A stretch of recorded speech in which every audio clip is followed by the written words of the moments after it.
ओम नमो भगवते परमहंसास्वादितचरणकमलजनमकरन्दाय भक्तजनमानसनिवासाय श्रीरामचन्द्राय श्रीहनुमते नमः। श्रीगुरुचरणकमलेभ्यो नमः। श्रीसीतानाथसमारम्भाम् श्रीरामानन्दार्यमध्यमाम् अस्मदाचार्यपर्यन्ताम् वन्दे गुरुपरम्पराम्।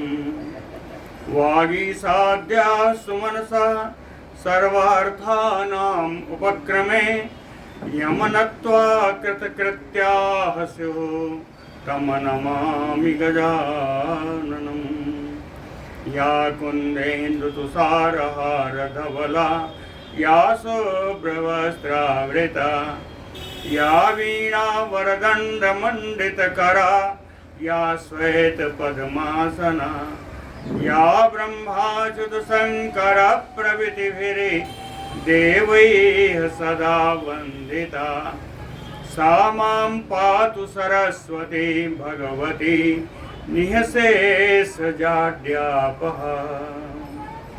नीलाम्बुजश्यामलकोमलाङ्गं सीतासमारोपितवामभागं पाणौ महासायकचारुचापं नमामि रामं रघुवंशनाथम्। नारायणं नमस्कृत्य नरं चैव नरोत्तमं देवीं सरस्वतीं व्यासं ततो जयमुदीरयेत्। सशङ्खचक्रं सकिरीटकुण्डलं सपीतवस्त्रं सरसीरुवेक्षणं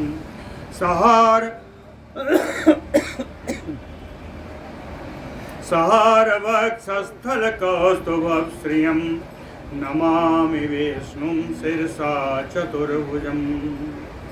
शान्ताकारं भुजगशयनं पद्मनाभं सुरेशं विश्वाधारं गगनसदृशं मेघवर्णं शुभांगं लक्ष्मीकान्तं कमलनयनं योगिभिर्ध्यानगम्यम्। जय सुखदेव मुनीश्वर यदुपतिदास अनन्य जयति वादरायण चरण करण मोहि जगधन्य। भक्ति भक्त भगवंत गुरु चतुर नाम बपु एक इनके पद वंदन किए नासै विघ्न अनेक। बोलो श्री सीतारामचंद्र भगवान की जय। तो श्री वृंदावन बिहारी लाल की जय।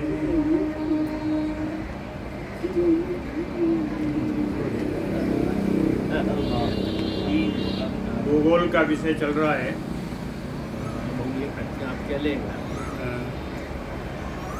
तो भूगोल में और द्वीपों को बताया कि उन्होंने कहा जम्बू द्वीप जहाँ आया, तुमने कहा इसकी बात कल किया जाएगा। जम्बू द्वीप का वर्णन जम्बूद्वीप विभागांच तेषां विप्रनिशामय पित्रा दत्तं हिमाहुं तु वर्षं नाभेह तु दक्षिणम्। श्री पराशर जी कहते हैं विप्र हे ब्राह्मण मैत्रेय जी, अब कहते शाम इन सारे द्वीपों में जम्बू द्वीप विभागांश में श्रेणु। निशामय लिखा, निशामय करता है श्रेणु। अब जम्बू द्वीप का भाग हमसे आप सुनिए। इसके कितने विभाग हैं, क्या हैं, ये कौन सा है? कहें पहला भाग पित्रा दत्तं हिमाहुं तु वर्षं नाभेह तु दक्षिणम्। जम्बूद्वीप का दक्षिणी भाग पिता कौन से पिता थे? नहीं, अग्निध्र थे जो इसके पति थे। तो उन्होंने कहा कि जम्बू द्वीप का पति थे वो, तो जम्बू द्वीप का एक हिमाव भाग है। हिम आव माने नाम, हिमाव वर्षम, हिम वर्षम, हिम वर्ष जिसका नाम है। हिम वर्ष का दक्षिणी भाग को जम्बू द्वीप के उन्होंने अपने पुत्र नाभि को इसका राज्य दिया। हिम वर्ष है, यही बाद में भारत वर्ष होगा। वही भारत वर्ष हो गया है।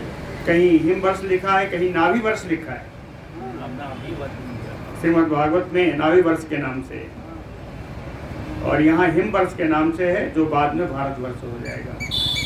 भारत के तो दक्षिणी भाग को हिम वर्ष का भाग जो है नाभि को दिया। हेमकूटम तथा बरसम ददौ किम पुरुषाय सह। राजा अग्निद्र ने अपने किम पुरुष नामक पुत्र को उन्होंने हेमकूट वर्ष का राज्य दिया। यहाँ सबकी गिनती वर्ष के अनुसार है। हिम वर्ष है, हेमकूट वर्ष को दिया। तृतीयम नैषधम वर्षम हरिवर्षाय दत्तवान। तीसरा जो नैषध वर्ष है उसको अपने पुत्र हरिवंश को दिया, हरिवर्ष को दिया। हरिवर्ष इनके पुत्र। इलावृत्ताय प्रददौ तो मेरु यत्र मध्यमः। कहीं जम्बू द्वीप का वो भाग जिसके मध्य भाग में सुमेरु पर्वत है, वहां के आसपास का जो भाग है वो इलावृत वर्ष है। इलावृत वर्ष को अपने पुत्र इलावृत को दिया। नीलाचलाश्रितं बरसं रम्याय प्रददौ पिता।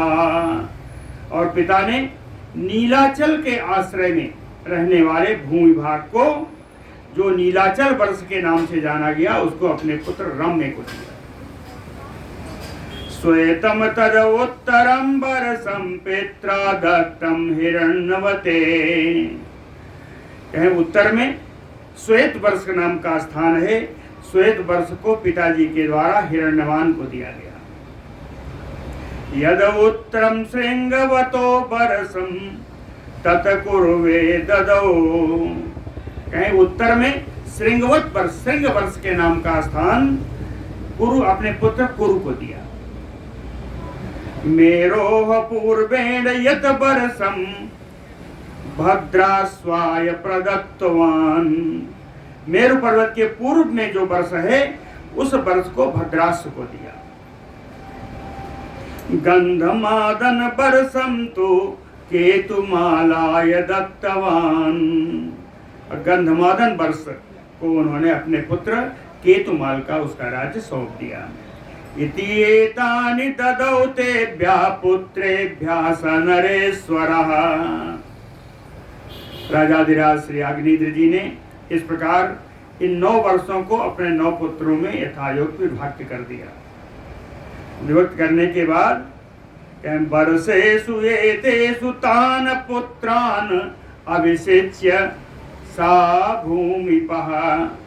अपने इन पुत्रों को इन द्वीपों पर इन वर्षों में अभिषेक करा करके पूरा अच्छी तरह बसा करके सा भूमिपः। ये राजा अग्निध्र तपसे सालग्रामम महापुण्यम मैत्रेययो। इनका अभिषेक करके श्री आग्नेय जी, हे मैत्रेय जी, अपने तपस्या करने के लिए परम पवित्र सालग्राम क्षेत्र को चले गए। तपस्या करने सालग्राम क्षेत्र में गए। यानी कहते हैं, अब इन 9 भागों का 9 वर्षों का हाल बता रहे हैं। यानि किम पुरुषादीनि वर्षाणि अष्टौ महामुने तेषां स्वाभाविकी सिद्धे सुख प्राय प्रायाहि अयत्नतः। यानि किम पुरुषादानि, किम पुरुष इनके दूसरे पुत्र हैं। तो कहें किम पुरुष से लेकर के आगे जितने 8 हैं, पहले वाले को छोड़ दिया, नाभि को छोड़ा। कहें किम पुरुष से लेकर के वर्षाणि अष्टौ, जो 8 और बचे हैं, इन सब का जो विभाग है, जो वर्ष है, कहते साम स्वभाव की सिद्धि। इन स्थानों का इतना प्रभाव है कि वहां सिद्धि सहज रूप से प्राप्त होती है। और सुखम प्राया ही अयत्नतः, वहां सुख ही सुख प्राप्त होता है, सुख के लिए प्रयत्न करने की आवश्यकता है। ये ऐसे क्षेत्र हैं, कहते हैं विपर्ययो न ते सुवस्ति जरा मृत्यु भयम नाचा, धर्म अधर्मो न ते सुवासताम न उत्तम अधम मध्यमाः।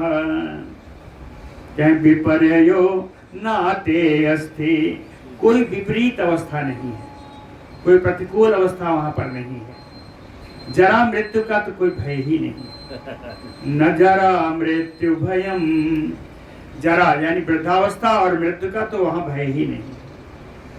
धर्म अधर्म उत्तम अधम मध्यमा, धर्म अधर्म उत्तम मध्य और नीच, इनकी कोई वर्गीकरण वहां वर्गीकरण का सवाल ही नहीं।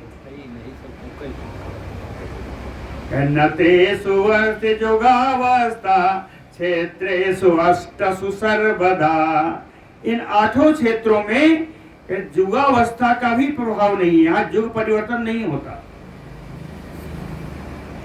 ये 8 क्षेत्रों में कहीं यहाँ जुग परिवर्तन ही नहीं होता।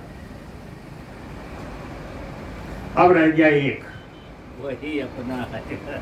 एक जो रह गया, कहते हैं हिमा होयम तो वै बरसम नाभेह आसीत महात्मनः तस्य ऋषभो अभवत पुत्रो मेरुदेव्यां महादुतिः।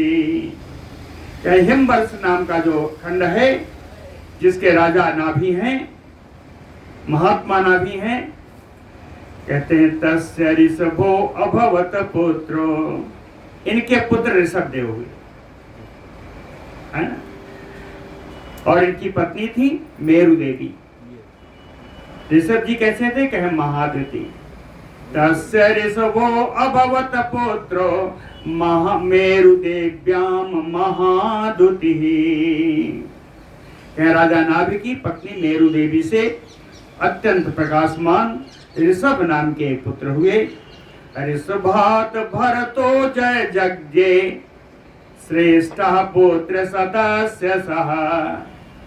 और ऋषभ देव जी से भरत का जन्म हुआ। ऋषभात भरतो जज्ञे, भरत का उत्पन्न हुई, लेकिन भरत अकेले नहीं थे, ज्येष्ठा पुत्र सदस्य सह। 100 पुत्र थे ऋषभ के, उनमें सबसे ज्येष्ठ थे भरत जी। 100 पुत्र थे। कृत्वा राज्यं स्वधर्मेण तथा इष्ट्वा विविधान् मखान्। स्वधर्मेण राज्यं कृत्वा, ये ऋषभ देव जी अब धर्म पूर्वक अपने राज्य का उन्होंने शासन किया। विविधान मखान इष्ट्वा, अनेकानेक प्रकार के यज्ञों का उन्होंने अनुष्ठान किया। और अंत में अभिषेच्य सुतं वीरं भरतं पृथ्वीपतिः। राजा ऋषभ ने अपने इस स्थान पर वीर भरत जी को, अपने पुत्र वीर भरत को अभिषेक किया। अभिषेक करने के बाद समहाभागा तपसे पुलहस्य आश्रमं ययो। तपस्या करने के लिए पुलह के आश्रम को चले गए। ऋषि पुलह के आश्रम में चले गए। ब्रह्मा जी के मानस पुत्र हैं पुलह, सप्तर्षियों में भी। ये पुलह के आश्रम में तपस्या करने के लिए चले गए। ऋषभ को जानते ही आप लोग, भागवत बहुत सुना है। ये अवधूत देश के अवतार हैं। तो कहते हैं वानप्रस्थ विधानेन तत्र अपि कृत निश्चयः। वानप्रस्थ के विधान से, कि वन में आए हैं, वानप्रस्थ के विधान से उन्होंने वहां भी अपना पूरा नियम करते हुए तपहते पे यथा न्यायम, यथोचित रूप से तपस्या करते रहे। याज सा महीपति, ये राजा ऋषभ वहां भी यथोचित रूप से यज्ञों का भी आयोजन करते रहे। अवधूत देश में भी तपस्या के कारण उन्होंने महान तपस्या की है। तपसा कर्षितो अत्यर्थम। तपस्या के कारण अत्यंत दुबले हो गए, कर्षित अत्यंत दुबले हो गए। कितना दुबले हुए? कृषो धमनि संततः, नाड़ियां, रक्तवाहिनी नाड़ियां, धमनी उसी को कहते हैं। दो तरीके की होती हैं, धमनी होती हैं, सिराएं होती हैं, जिसको बेन्स कहते हैं, नर्व्स कहते हैं। तो धमनी जो लाल होती है, धमनी जो रक्त रोड़ करके हृदय में ले जाती है, या इसका उल्टा हो, ज्यादा नहीं मालूम, लेकिन एक रक्त हृदय में ले जाती है, दूसरा ले आती है। तो धमनी संततः, तो उनकी जो रक्तवाहिनी नाड़ियां हैं वो ऊपर से ही स्पष्ट दिखाई पड़ रही थी, इतने दुबले हो गए थे।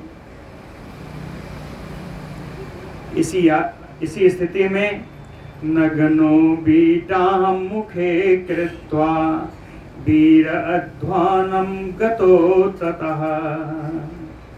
बीटां मुखे कृत्वा, बीट यानी सफेद पत्थर, एक सफेद पत्थर को उन्होंने अपने मुख में रख लिया। नग्नो, बिना किसी कपड़े के उन्होंने महाप्रयाण की यात्रा की। वीर अध्वानं गतो ततः,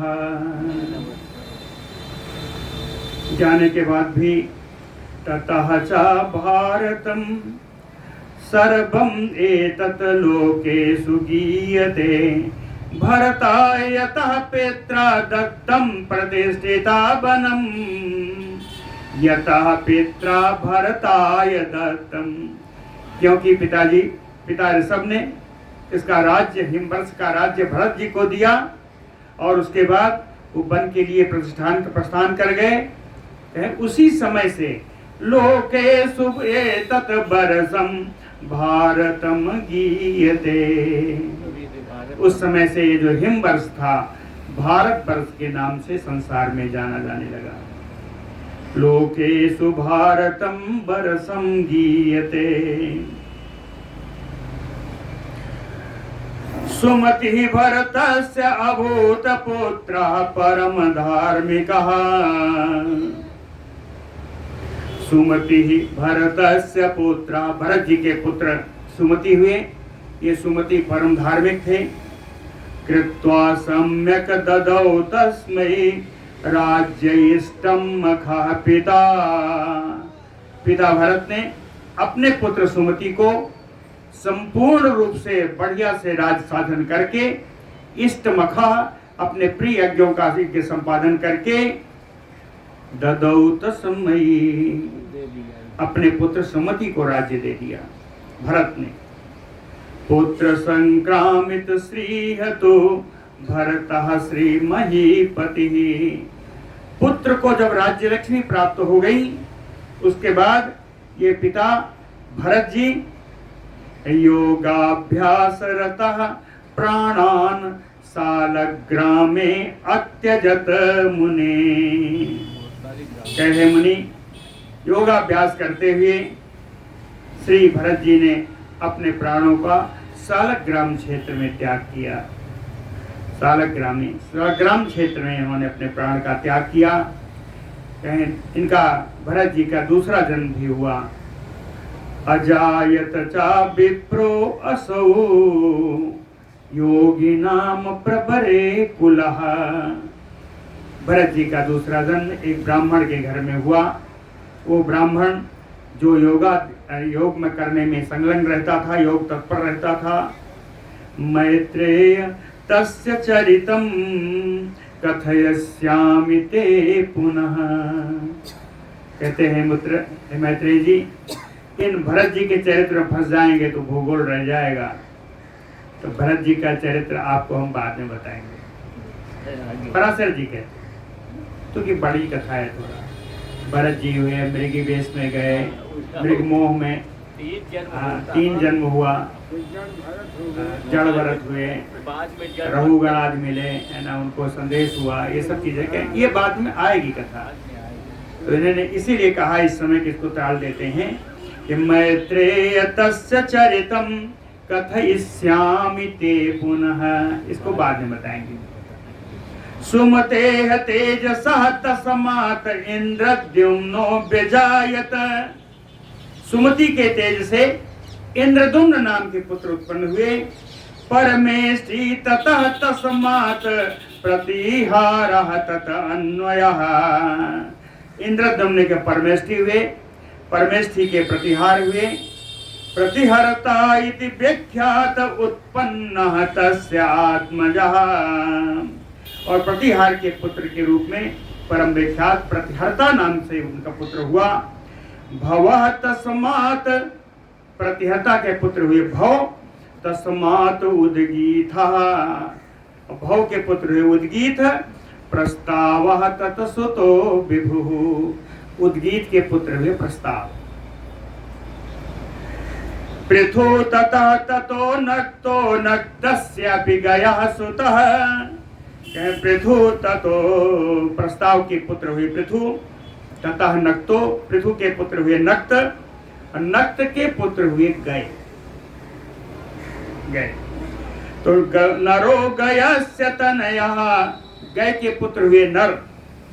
तत पुत्रो अभूत विराट ततः, और नर के पुत्र हुए विराट। तस्य पुत्रो महावीर्यो अधीमान तस्मात् अजायत।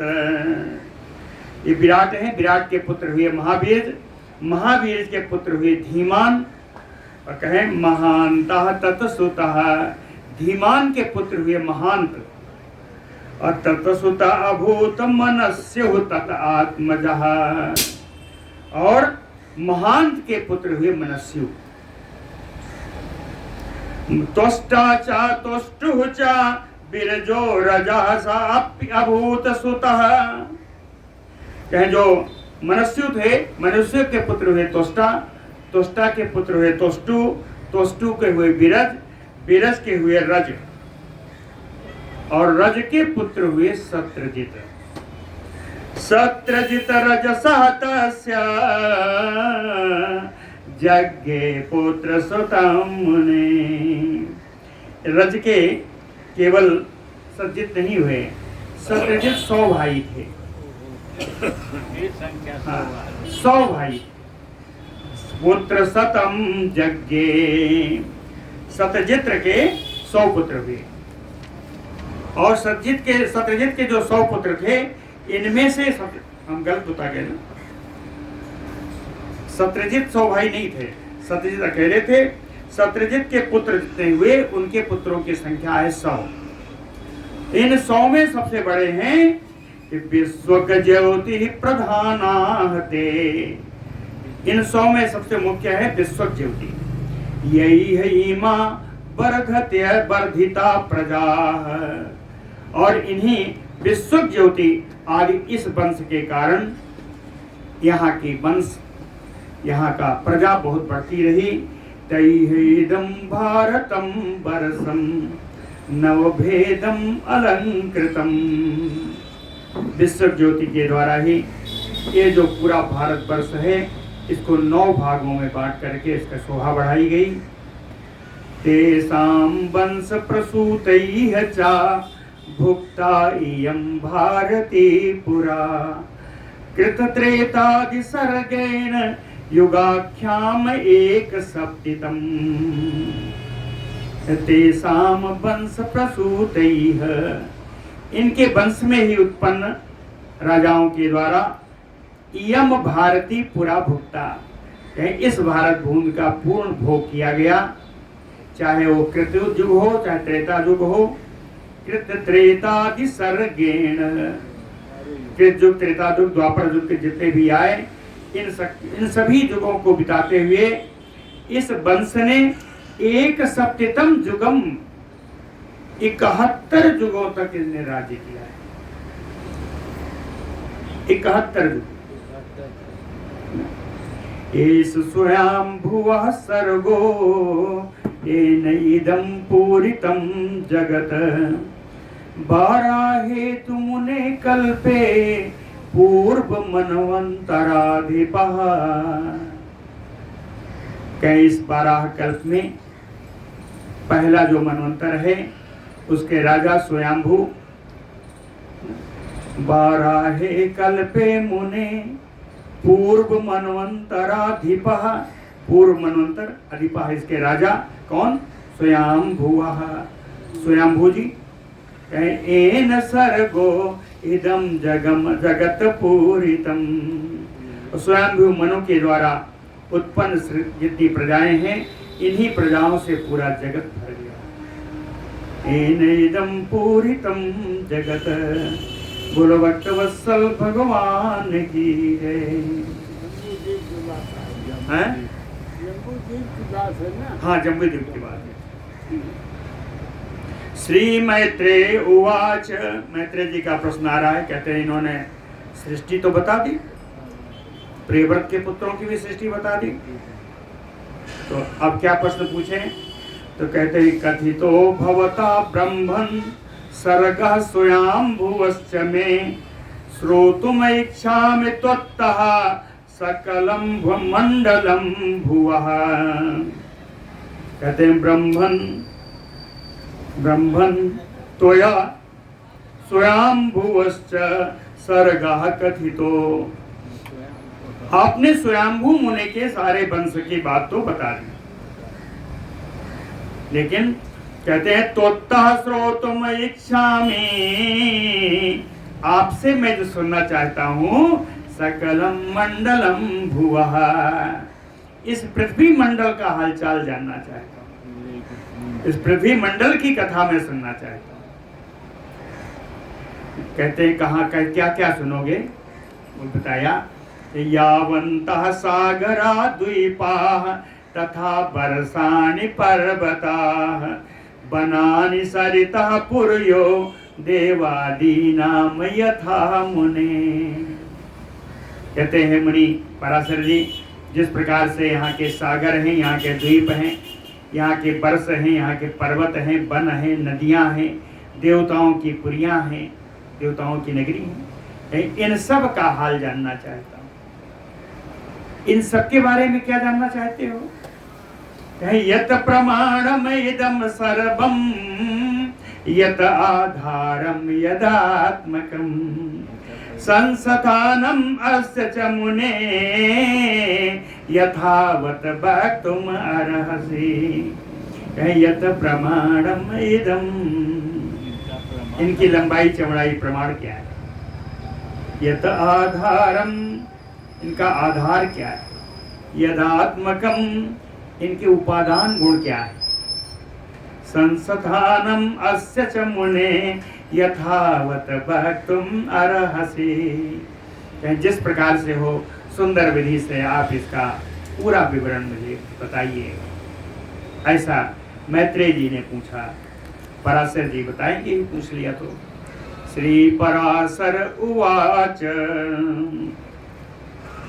कहते हैं मैत्रेय श्रूयताम एतत् संक्षेपात गदतो मम। संक्षेप में बताऊंगा, उन्होंने कहा। संक्षेप में क्यों? न अस्य वर्ष सतेन अपि वक्तुम शक्यो हि विस्तरः। कहते श्रूयताम एतत्, जो आपने पूछा है आप सुनिए, लेकिन ये बता देता हूँ कि संक्षेपात गदतो मम, संक्षेप से ही आपको बताऊंगा। कारण विस्तरस्य वर्षशतेन यपि न वक्तुम शक्यो, इसका विस्तार पूर्वक वर्णन तो 100 वर्ष में भी नहीं हो पाएगा, इसलिए संक्षेप में बताऊंगा। संक्षेप शुरू हो गया। जम्बू प्लक्षा हुयो दीपो सालमलः च अपरो द्विज कुशः क्रौञ्चः तथा शाकः पुष्करः च एव सप्तमः। कि पहले तो 7 द्वीप हैं, उन 7 द्वीपों के नाम सुन लो। कौन सा? जम्बू द्वीप, प्लक्ष द्वीप, सालमली द्वीप, कुश द्वीप, क्रौंच द्वीप, शाक द्वीप और पुष्कर द्वीप, ये 7 द्वीप। बड़ा सुंदर श्लोक भी है। द्वीपों का नाम वगैरह इनकी वंदना करनी चाहिए, तो याद रखना हो तो बड़ा सुंदर श्लोक है, देख लीजिए। एक ही श्लोक में 2 लाइन में सारे सातों द्वीप। जम्बू प्लक्षा भयो दीपो सालमला च अपरो द्विज कुशः क्रौंचा तथा साकः पुष्करः चैव सप्तमः। कहते हैं और आगे आपने द्वीप पूछा, समुद्र पूछा, समुद्रों की बात भी सुन लो। कहीं ते द्वीपा समुद्र तो सप्त सप्त भी आवृता। कहते हैं ये सातों द्वीप 7 समुद्रों से घिरे हुए हैं। सातों द्वीप 7 समुद्रों से घिरे हुए हैं। ये 7 समुद्र कौन है? कहें लवण एक सुरा सर्पे तदि दुग्ध जलय समम। लवण खारे पानी का समुद्र है पहले, फिर इक्षु गन्ने के रस का, है ना, गन्ने के रस का समुद्र है, सुरा मदिरा का समुद्र है, सर्पी यानी दूध, घी, सर्प माने घी, घी का समुद्र है, दधी, इसके बाद दही है, फिर दुग्ध है, फिर मीठे जल का है। ये 7 समुद्र हो गए। इस प्रकार ये 7 समुद्र हैं। जम्बूद्वीपः समाना समस्तानाम् एतेषां मध्य संस्थितः समस्त द्वीपानां मध्ये जम्बूद्वीपानां स्थितः। कहते हैं सारे द्वीपों के बीच में जम्बू द्वीप स्थित है। सारे द्वीपों के बीच जम्बू द्वीप। तस्यापि मेरुः मैत्रेय मध्ये कनक पर्वतः। जय हो सेठ जी की। राम बाबू जी हैं, बहुत बढ़िया भक्त आदमी। गल्ला मंडी में इनकी बढ़िया दुकान है।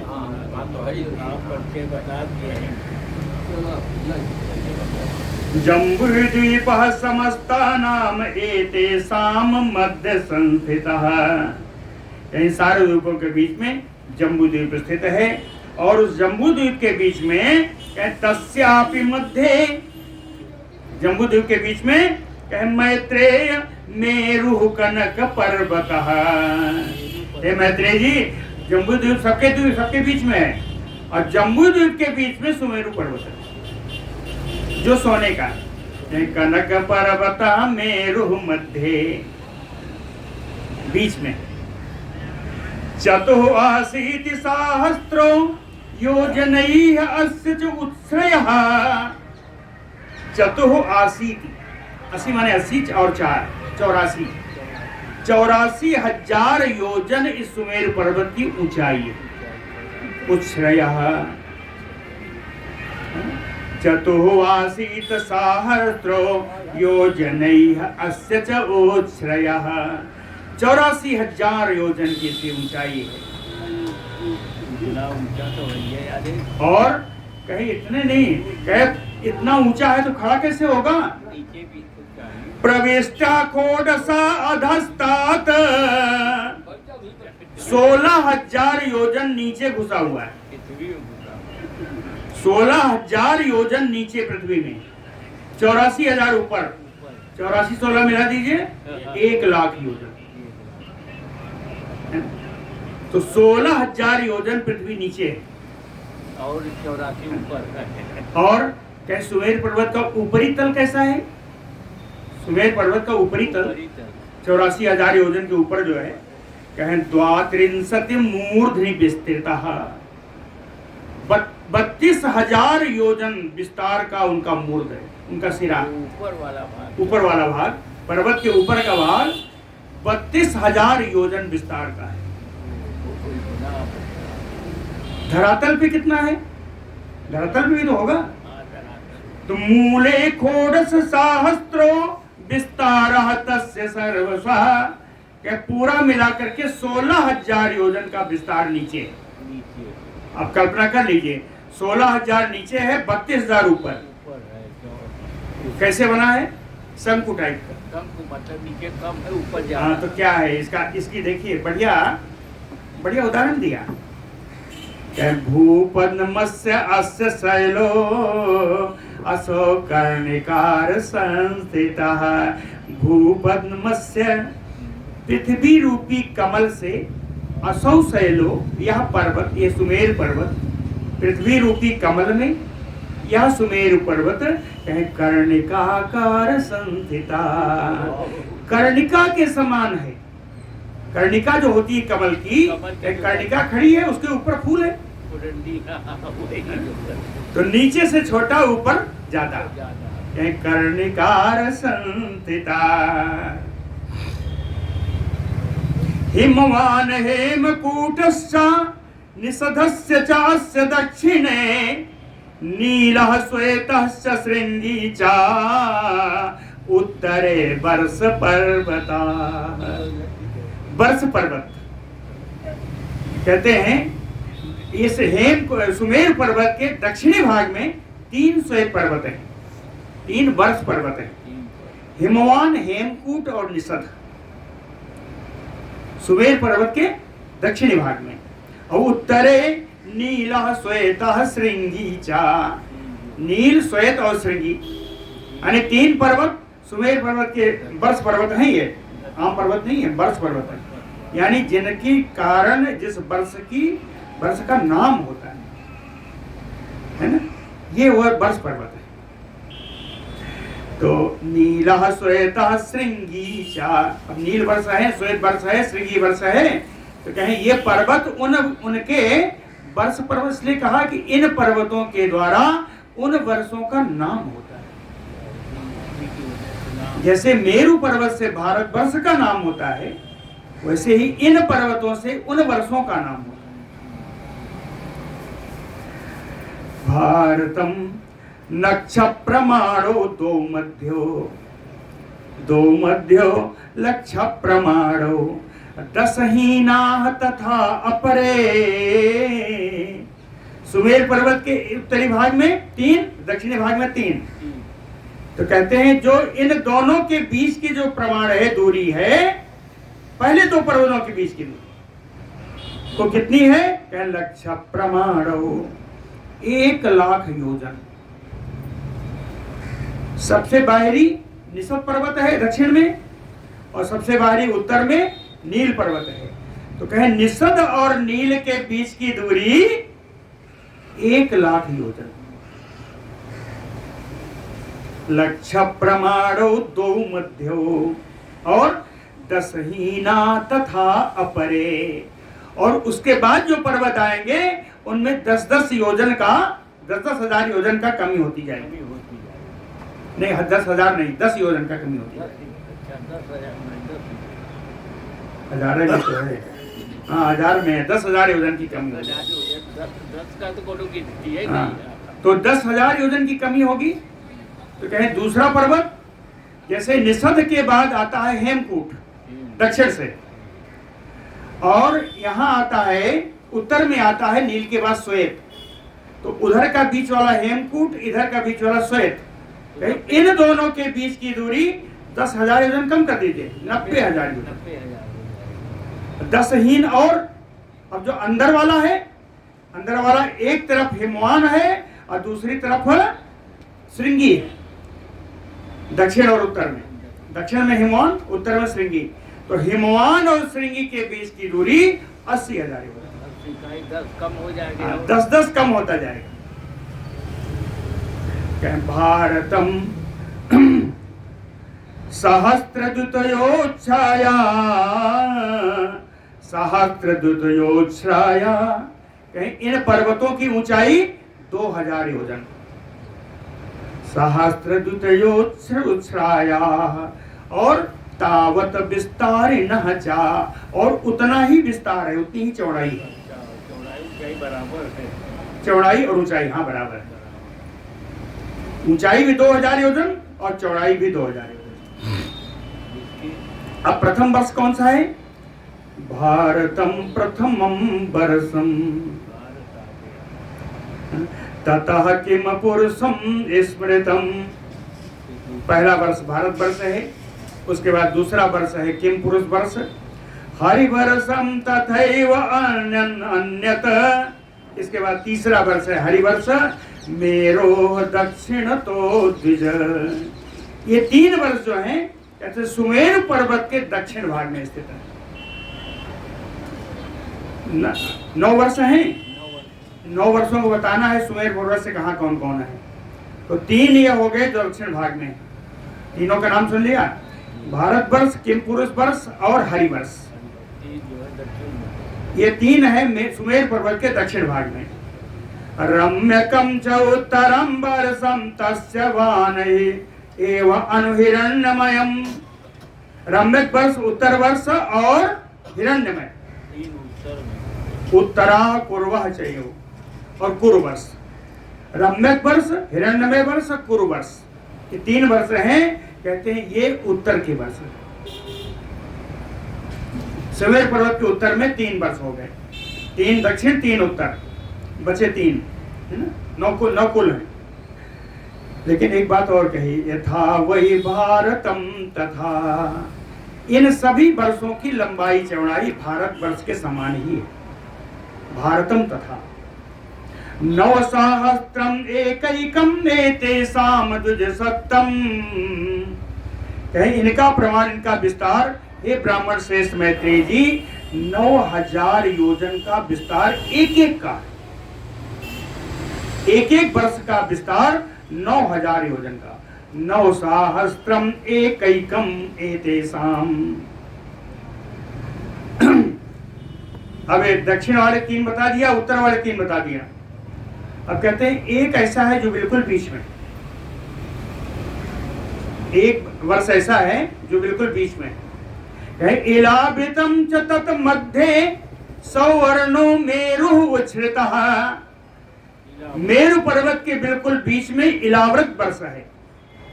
इलावृत वर्ष है, कहते हैं ये भी मेरु पर्वत के समान ऊंचा है। या जहां ऊंचा मेरु पर्वत स्थित है वहां बिल्कुल समीप में जो वर्ष है वो इलावृत वर्ष है। इलावृत वर्ष का प्रमाण क्या है? मेरो चतुर्दशम तत्तो 9 सहस्त्र विस्तृतम। मेरु पर्वत के चारों ओर 9000 योजन तक इलावृत वर्ष ही है। चारों ओर इलावृत वर्ष है। उसके बाद दक्षिण के 3, फिर उत्तर के 3, 7 वर्ष हो गए आपके सुनते सुनते है ना। 7 वर्ष हो गए, अब आगे 2 ही बचे हैं। इलावृतम महाभाग चत्वारः च अत्र पर्वताः। इलावृत वर्ष के चारों भाग में एक पर्वत है, 4 पर्वत है ना। इलावृत वर्ष में चारों तरफ पूर्व दक्षिण उत्तर पश्चिम कहें चारों दिशाओं में 4 पर्वत हैं। चत्वारः चात्र पर्वतः। ये पर्वत कैसे हैं? विस्कंभा रचिता मेरो योजनायुत उच्छ्रिता। आयुत योजन उच्छ्रिता। ये पर्वत, आयुत माने 10,000, 10,000 योजन ऊंचे। ये क्यों है? कहे मेरो रचिता विस्कंभा। विस्कंभा कहते हैं, कहे जब नीचे से कम ऊपर से ज्यादा। कहे मेरु पर्वत की संरचना नीचे कम है ऊपर ज्यादा है, इसलिए चारों तरफ 4 ऊंचे ऊंचे पर्वत हैं कि उनको आश्रय दे सकें। सपोर्ट कर दिया। हाँ, सपोर्ट के लिए समझ आया ना, इसीलिए बताया कि चारों ओर 4 पर्वत हैं। ये भी 10,000 योजन ऊंचे हैं, कहीं गिरे उरे ना, इसलिए उसको पकड़ ले। इसको जो है इलावृत वर्ष मेरु पर्वत की चारों ओर ही है, तो इससे नजदीक और कहीं हो नहीं सकता। तो इलावृत में ही 4 खंभे हैं, इनको खंभे मान लीजिए, ये 4 पर्वत हैं। पूर्वेण मंदरो नाम दक्षिणे गंधमादनः विपुलः पश्चिमे पार्श्वे सुपारः सुपार्श्व च उत्तरे स्मृतः। कहे जो 4 पर्वत हैं, इन चारों पर्वतों के नाम सुन लीजिए। कहे पूर्वेण मंदरो नाम, पूर्व की दिशा में मंदराचल पर्वत है। दक्षिणे गंधमादनः, दक्षिण में जो पर्वत है वो गंधमादन है। विपुला पश्चिमे पार्श्वे, और पश्चिमी बगल में विपुल पर्वत है। और सुपार्श्वः च उत्तरे स्मृतः, और उत्तर में सुपार्श्व पर्वत है। इन पर्वतों का नाम बताया। और आगे सुनिए, बिल्कुल एकदम सजा दे रहे हैं श्री व्यास जी, एकदम सजा रहे हैं। मेर पर्वत को बिल्कुल सजा हाँ, मेरु पर्वत के चारों इलाबरेट वर्ष हो गया, इसमें 4 पर्वत हो गए, इनके नाम बता दिया। अब इन पर्वतों की सजावट देखिए। कहे कदम्बतेषु जम्बूचा पिप्पलो बट एवचा। इन चारों पर्वतों के ऊपर एक एक पेड़ है, एक एक पेड़ है। ये पेड़ कौन से हैं? कदम्ब का है, जम्बू का है, पीपल का है और बट वृक्ष। इन चारों पर एक एक पेड़ है। ये पेड़ कितने ऊंचे हैं? कहे एकादश शतायामा, 11 योजन, 1100 योजन, एकादश शत आयाम, 1100 योजन ऊंचा है ये वृक्ष। ये पेड़ जो है 1100 वर्जन ऊंचे हैं। कहें ये जब उस पे पर्वत पर आए तो कहें ये पेड़ कैसे लगते हैं मालूम है? कहें पाद पा गिर के तवह, ऐसा लगा कि ये जो पर्वत है इनकी झंडियां हैं। पर्वत के ऊपर ये वृक्ष पर्वत की शोभा बढ़ाने वाली उनकी पताकाओं के साथ। जेकादश शत आयामा पाद पा गिर के तवह, कहें जम्बू द्वीपस्य सा जम्बू नाम हेतु महामने। कहे महामणि मैत्रेय जी, कहे जम्बू नाम हेतु जम्बू द्वीपस्य, जम्बू वृक्ष के कारण ही इस लगे हुए जो द्वीप है उसका नाम जम्बू द्वीप हुआ। उसी पेड़ के उस वृक्ष के कारण ही इस द्वीप का नाम जम्बू द्वीप हुआ। और ये जामुन कैसा है? महागज प्रमाणानि जम्बवा तस्या फलानि चा। उसके जो जामुन के फल थे बड़े बड़े हाथी के समान फल। अरे उसका फल, हाँ, हाथी के समान, मामूली हाथी नहीं। लिखा है कि महागज प्रमाण, विशालकाय हाथी के समान। जम्बू तस्या फलानि वही, जामुन के फल विशालकाय हाथी के समान। अब सोचिए गिरेंगे तो क्या होगा? कहे पतंति भूवृथा पृष्ठे, जब ये पृथ्वी तल पर गिरते कहे शीर्यमाणानि सर्वतः, पूरा जम्बू का जामुन का फल फट जाता। शीर्यमाणानि सर्वतः, क्या निकलेगा? जामुन का रस निकलेगा। कहे रसेन तेसाम प्रख्याता तत्र जाम्बू नदी इति। नदी निकल गई, इनके रसों से निकला इतना कि बह चला तो नदी बन गई, उसी को जम्बू नदी कहते। जाम्बू नदी चा, सरित प्रवर्ते चा अपि पीयते तावत सन्निभिः तत निवासिभिः। तत् निवासिभिः, उसके किनारे निवास करने वाले व्यक्ति इसी का जल पीते हैं। तत् सरित प्रवर्तते चा अपि पीयते, इसी जल का व्यवहार करते हैं, इसी जल को पीते हैं। पीने का परिणाम क्या है मालूम है? परिणाम देखिए।